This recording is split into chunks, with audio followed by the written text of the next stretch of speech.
Whew, bear with me today. It's so early, it's still dark outside, just arrived at the studio. It was again one of these nights where I just started watching videos, educating myself, which I think is really important during the pandemic. I mean, there's a whole lot of stuff you can't do, but to stay on top and advance, education comes first. And for me as a music producer, education meant in the past, and that's by the way how I learned everything, going to libraries. I don't know if these still exist. To get a book for the weekend about music production, mixing, mastering, and all that kind of stuff. Usually very outdated, at least 10, 15 years, and not very precise and not at all geared towards electronic music. Later on, it was then Future Music Mag. They had like DVDs where you could watch videos. And what I loved about it was like big stars, people that I admired within the electronic music scene, giving tips and tricks. And yesterday I got access to HOFA, which is like a German company studio. They also do acoustic modules, so they're specialized in music in general. I got access to their portal where you can watch a whole lot of videos from like beginner to advanced about music production all at one place, English and German. If you're interested, I'll link it down below. They also have like a test, a test where you can test how good you are as a music producer. So if you're interested in that, go check it out. And yeah, I got completely lost, entirely lost, like the entire evening. Because like watching a video where someone explains, it doesn't feel like work. It doesn't feel like reading a book or anything like that. It's just like you just watch it. And since I have a lot more time, because there are no gigs, no clubs, no entertainment, no restaurants, nothing than just here in the studio making music and at home educating myself about music, it's like the perfect fit. I'll keep you updated in the next coming days with some more information. But if you want to know how much it costs and everything, again, link down below in the description. Now let's make some music, because the first thing I always do when I arrive here in the studio is actually mastering, because my ears are fresh and I only master one song a day max. So let's go. I think you're freaky, and I like that. I wanna touch your body. Opening up one of my songs, and that's like the mission for the entire rest of the day, working on it.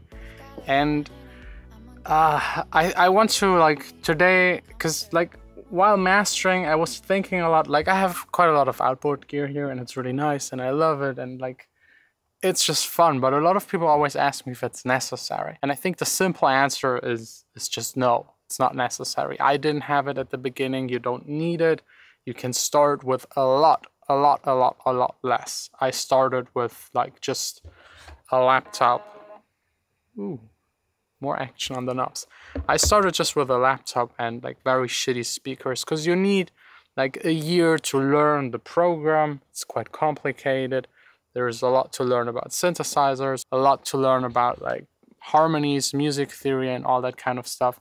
So like the acoustic precision of a compressor that is analog versus digital, or having an acoustically treated room, doesn't factor in that much. And a lot of people always debate like digital versus analog.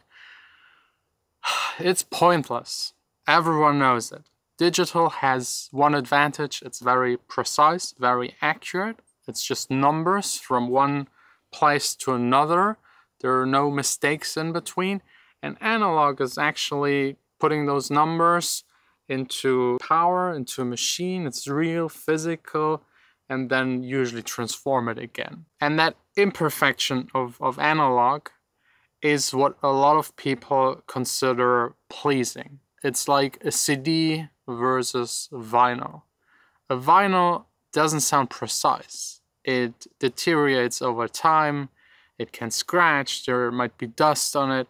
But some people really enjoy it. I think it's like a preference thing entirely. It's like every morning you drink your coffee, some with milk, some with sugar, some less milk, some less sugar, some not at all. Like some, like it's like really a matter of taste entirely. And I think to certain types of music, analog fits better.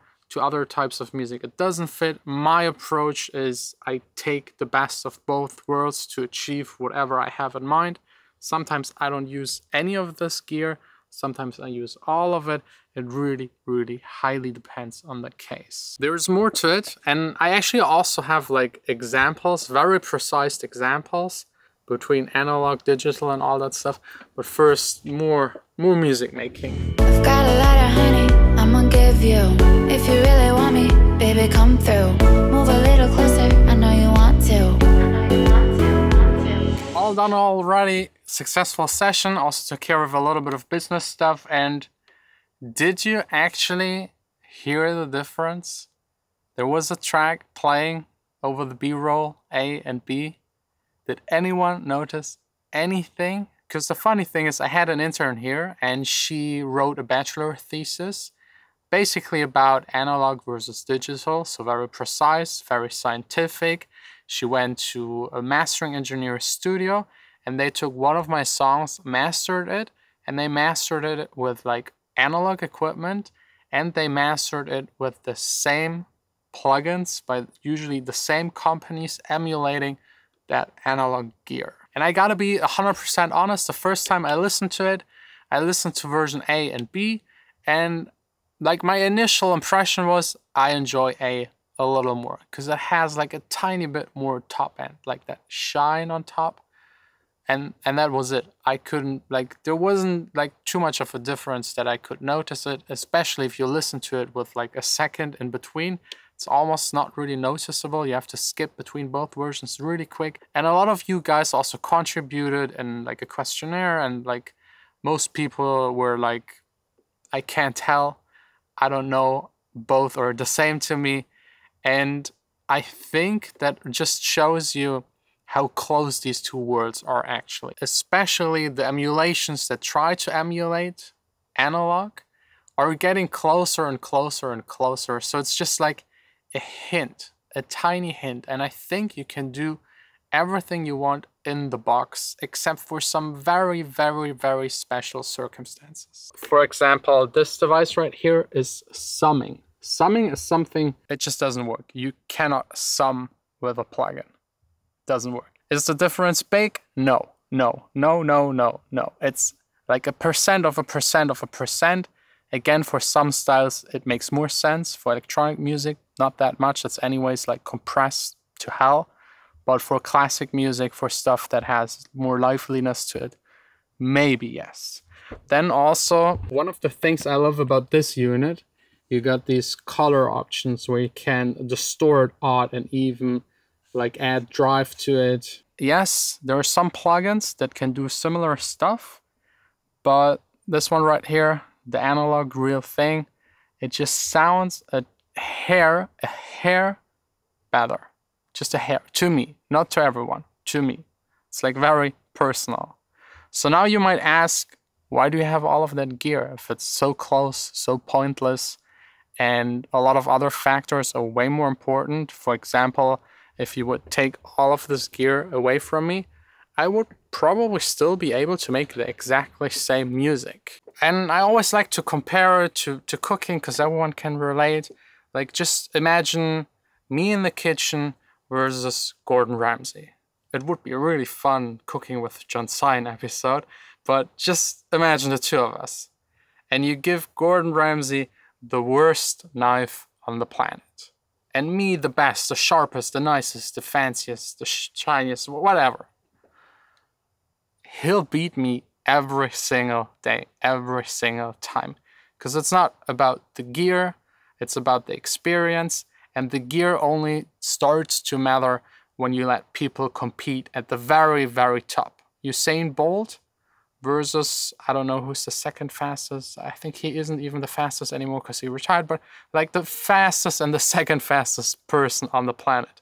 If you give one of them bad shoes and one really good shoes, it makes a huge difference because they're so close. And since I had the plan with this new studio to also start mastering for other people, that's like one of the main reasons I got the equipment. Because I want to be able to make very precise decisions. I want to give people access to a sound they might not have at home in their studio, or they might not have the gear, not the acoustically treated room, maybe also not the experience. Like, that's what I want to add. That's the main reason. Plus, of course, it looks cool. The cooler it looks, the more people pay. I mean, all of this kind of contributes to it. And I hope this ends and clarifies this entire discussion about analog gear, analog versus digital. It's a little pointless. I need to hurry up really quick. Vanessa called me. Emergency. She's freezing. You got me high, higher than the mountaintop. You got me flying tonight. That's a new record. 12 minutes to get back home, usually 20. And where's the princess? Oh, new gear. No, I think it's for me. Keys? Think of the things that'll do it to you, do it to you. Think of the things that'll do it